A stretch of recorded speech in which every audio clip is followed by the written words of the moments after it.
एक बार की बात है, आग के साम्राज्य मुस्पलहाइम में थॉर, शक्तिशाली थंडर गॉड, एक दुष्ट दुश्मन द्वारा कैद कर लिया गया। अंधेरे कैद में रहते हुए उसने अपने बगल में एक कंकाल से बात की। पिछले कुछ समय में धरती पर रोबोटों के साथ हुई लड़ाइयों और इन्फिनिटी स्टोन्स की बेकार खोज की बातें साझा की।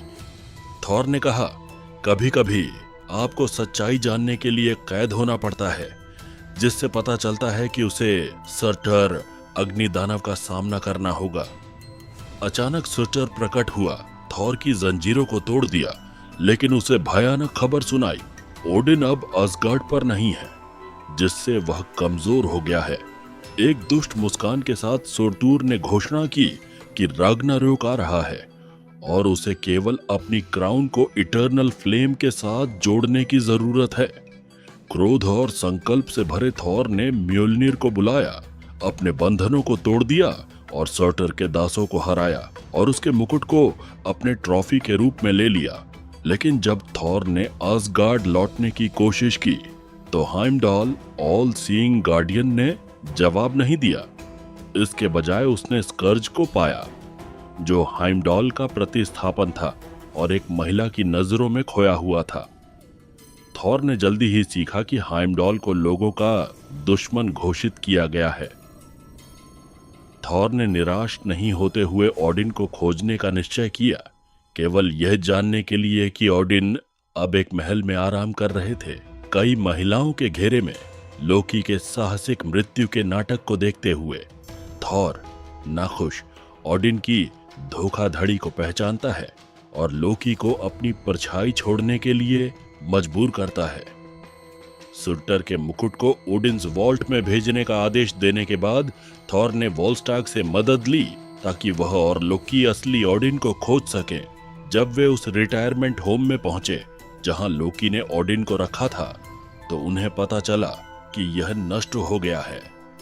थॉर को यह दुखद समाचार मिला कि जेन फोस्टर ने उनके साथ संबंध तोड़ लिया, लेकिन उसने जोर देकर कहा कि यह एक आपसी निर्णय था।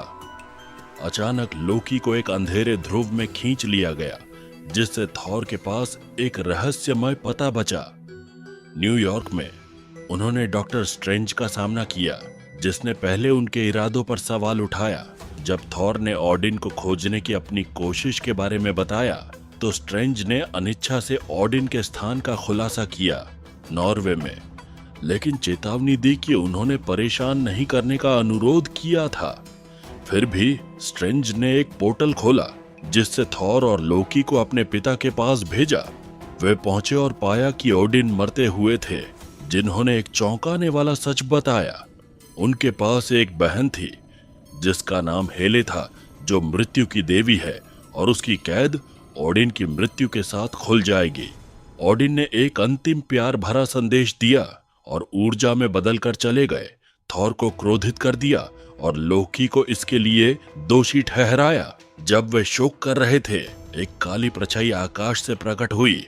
हेले लौट आई थी। जब उसने उनके समर्पण की मांग की, तो भाई खड़े हो गए, जिससे एक भयंकर लड़ाई हुई। थॉर ने उसे म्योल्नियर फेंका, लेकिन उसने उसे आसानी से पकड़ा और एक झटके में तोड़ दिया। इस उथल पुथल में हेले ने अपनी सेना और भयंकर फेनरिस वुल्फ को असगार्ड पर छोड़ दिया।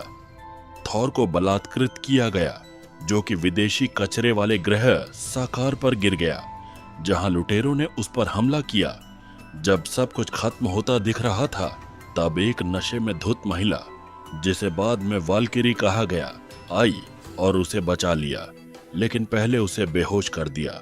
असगार्ड में हेले तबाही मचा रही थी, आसानी से होगन के नेतृत्व में असगर्दियन सेना को पराजित कर रही थी, जो बहादुरी से उसका सामना कर रहा था। हेले ने सिंहासन को दावा किया, अपनी शक्ति का दावा करते हुए, और अपने अतीत के बारे में बताया कि वह ओडिन की निष्पादक थी। इस बीच सकार में थॉर ने एक ग्लैडिएटर के क्वार्टर में जागृति पाई, जहां उसने लोकी को पाया, जो ग्रैंड मास्टर के साथ समृद्धि में था। ग्रैंड मास्टर के चैंपियन के खिलाफ एक भयानक मुकाबले में थॉर को यह जानकर झटका लगा कि चैंपियन और कोई नहीं बल्कि हुल्क था। जब वे लड़े, थॉर लगभग हार गया, लेकिन ओडिन के दर्शन ने उसे शक्तिशाली बना दिया। हालांकि ग्रैंड मास्टर ने हस्तक्षेप किया हल्क की जीत सुनिश्चित करने के लिए। थॉर ने हुल्क को पुनः ब्रूस बैनर में परिवर्तित करने के लिए मनाया, जो सोकोविया के बाद से हुल्क के रूप में था। बैनर, थॉर और वल्किरी ने डेविल्स एनस के माध्यम से भागने की योजना बनाई, लेकिन पहले उन्हें एक विकर्षण बनाने की जरूरत थी। लोकी की धोखाधड़ी तनाव बढ़ा रही थी। उन्होंने साक्कार के दासों को विद्रोह करने के लिए प्रेरित किया। असगार्ड लौटने पर थॉर और उसके सहयोगियों ने देखा कि हेले अपने साम्राज्य को लेने की तैयारी कर रही थी। एक भयंकर लड़ाई शुरू हुई। थॉर को ओडिन की आत्मा से मार्गदर्शन मिला, जिससे उसे पता चला कि उसकी असली शक्ति म्योल्नीर में नहीं बल्कि खुद में है। जब युद्ध जारी था, स्कर्ज, जो अपने पिछले कार्यों पर पछता रहा था, हेले के खिलाफ हो गया और बहादुरी से लड़ाई की, लेकिन उसकी जान चली गई। थॉर और लोकी ने सर्टर को पुनर्जीवित करने की योजना बनाई, जो राग्नारोक की भविष्यवाणी का कुंजी था। एक महाकाय लड़ाई में सर्टर प्रकट हुआ और एक शक्तिशाली वार के साथ उसने असगार्ड को नष्ट कर दिया। हेले को भी अपने साथ ले गया।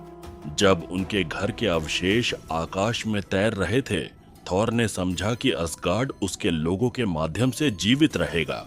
बचे हुए असगर्दियों के साथ, जिनमें वल्किरी, काग और हल्क शामिल थे, थॉर ने राजा के रूप में अपने नए कर्तव्यों को स्वीकार किया। पिता के समान एक आई पैच पहनते हुए उसने अपनी नाव को पृथ्वी की ओर मोड़ने का निर्णय लिया, तैयार होकर जो भी चुनौती आए। मिड क्रेडिट दृश्य में लोकी ने पूछा कि क्या उसे पृथ्वी पर स्वागत मिलेगा, जिस पर थॉर ने आत्मविश्वास से कहा, बिल्कुल। लेकिन तभी एक विशाल जहाज दूर से उभर आया, जो नए खतरों का संकेत दे रहा था। पोस्ट क्रेडिट में ग्रैंड मास्टर ने अपने दासों का सामना किया, जो अब उसके खिलाफ विद्रोह कर रहे थे। मैं इसे ड्रॉ घोषित करता हूं, उसने कहा, लेकिन वे उसके तर्क से प्रभावित नहीं हुए। अगर आपको यह वीडियो पसंद आया हो तो कृपया मेरे YouTube चैनल को सब्सक्राइब करें और इस वीडियो को लाइक करें। मैंने अन्य मार्वल फिल्मों के बारे में भी वीडियो अपलोड किए हैं, उन्हें जरूर चेक करें। धन्यवाद।